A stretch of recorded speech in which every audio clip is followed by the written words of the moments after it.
அனைவருக்கும் வணக்கம். இன்னைக்கு அதிமுகவோட பொதுக்குழு கூட்டம் நடந்து முடிஞ்சிருக்கு. அந்த கூட்டத்தில் பல அதிமுக தலைவர்கள் வீராவேசமா பேசினாங்க.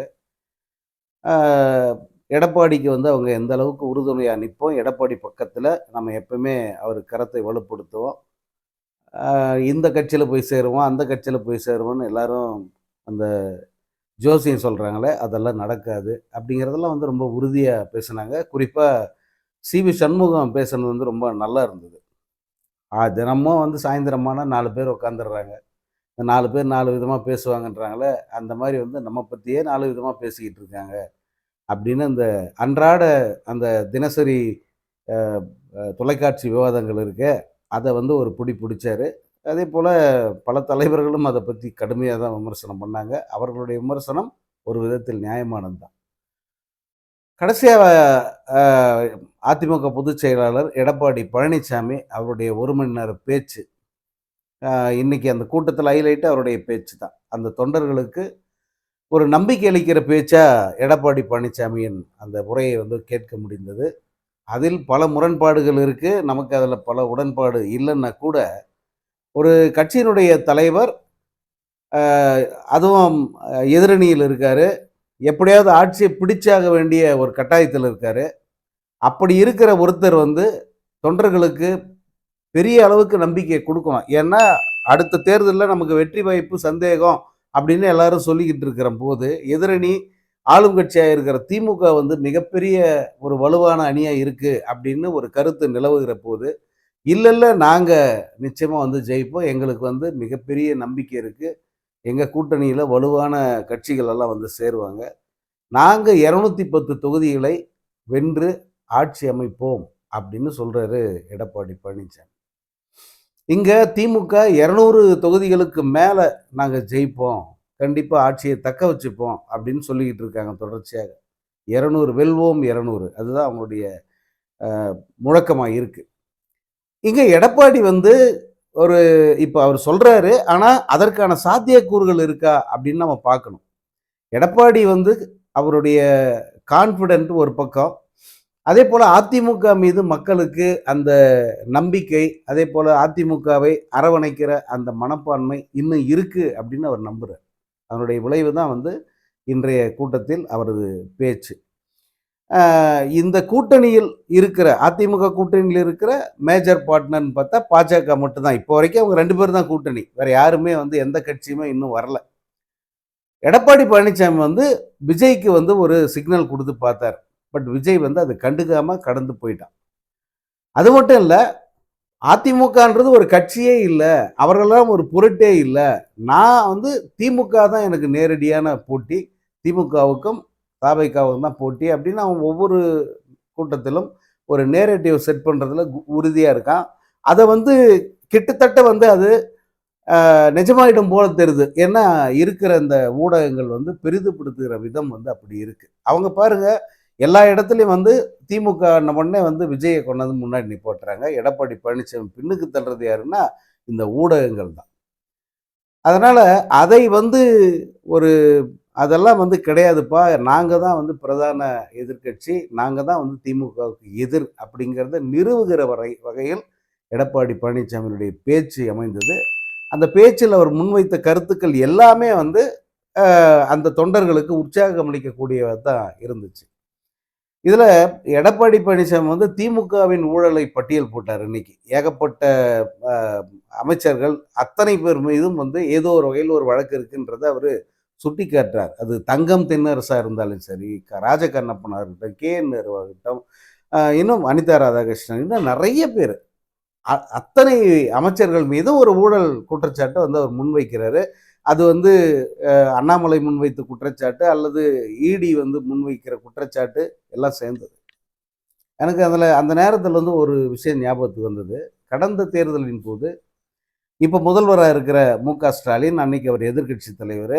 அப்போ அவரு ஒரு அந்த பிரச்சாரத்தில் ஒரு வாக்குறுதிய குடுத்தார்.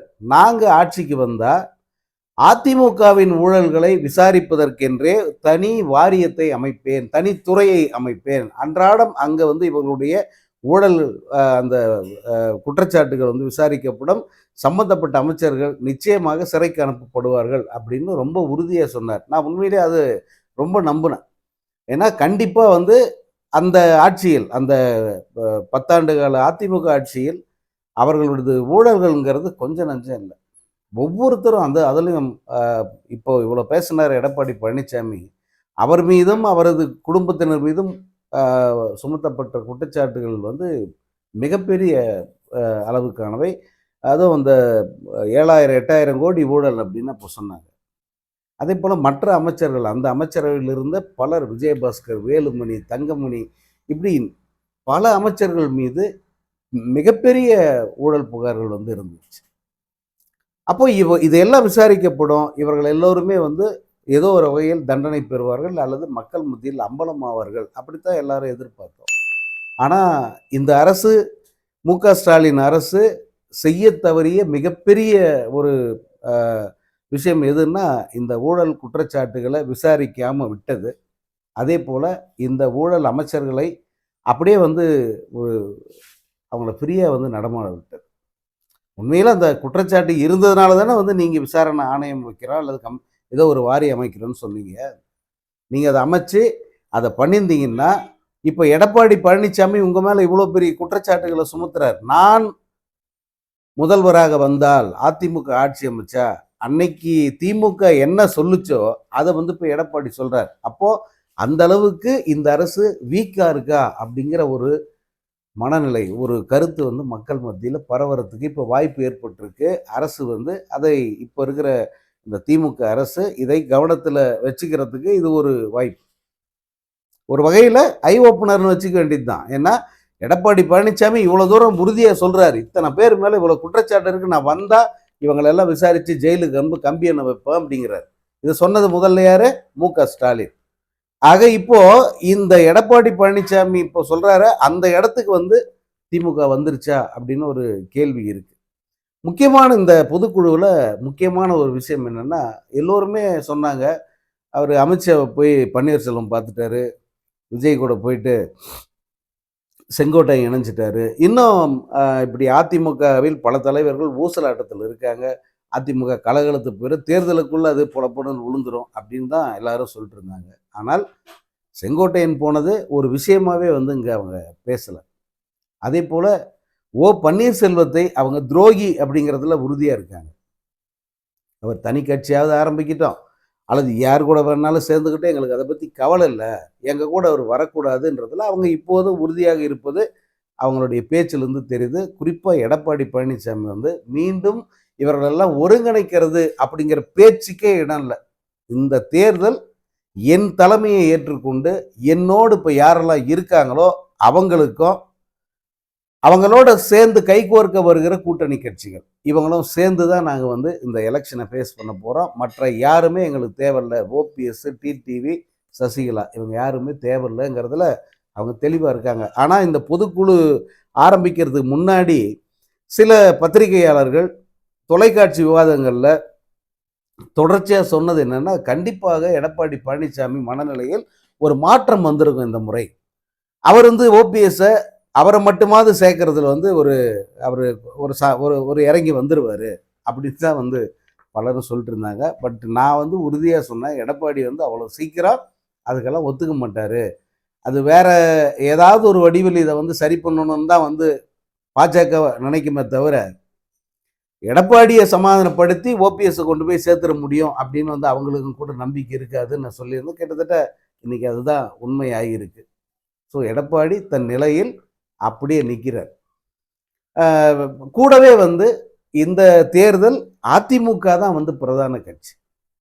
அதிமுக மட்டும்தான் ஆட்சி அமைக்கும். அதுதான் ரொம்ப முக்கியம். இவங்க கூட்டணி ஆட்சி, என்டிஏ ஆட்சி, பாஜக அதில் வரும், அதில் இதை பிடுங்க. அதாவது ஆடே வெட்டலை தொடை எனக்குன்னு சொல்கிறான்னு சொல்லுவாங்கல்ல ஊர்லலாம், அந்த மாதிரி கட்சின்னா ஆட்சியே வரல. அதுக்குள்ளே வந்து அவனுக்கு ஆளாளுக்கு ஒரு துறை எங்களுக்குன்னு சொல்லிட்டு இருந்தாங்க. ஆனால் இங்கே எடப்பாடி வந்து ரொம்ப உறுதியாக, எடப்பாடி மட்டும் இல்லை, பேசிய அத்தனை அதிமுக தலைவர்களும் மிக உறுதியாக சொன்னது, இந்த தேர்தல் அதிமுகவுக்கான தேர்தல். அதிமுக தலைமையேற்று இந்த தேர்தலை சந்திக்குது. இந்த தலைமையில் கூட்டணி கட்சிகள் வராங்க. ஆனால் பெரிய அளவுக்கு பெரும்பான்மை பெற்று நாங்கள் தான் ஆட்சி அமைப்போம். இதில் மற்ற கட்சிகளுக்கு பங்கு அப்படிங்கிற பேச்சே இல்லை அப்படின்னு ஓப்பனாக சொல்லியிருக்காங்க. அதைத்தான் நான் இந்த பொதுக்குழு இந்த கூட்டத்தின் முக்கிய முடிவாக நான் பார்க்குறேன்.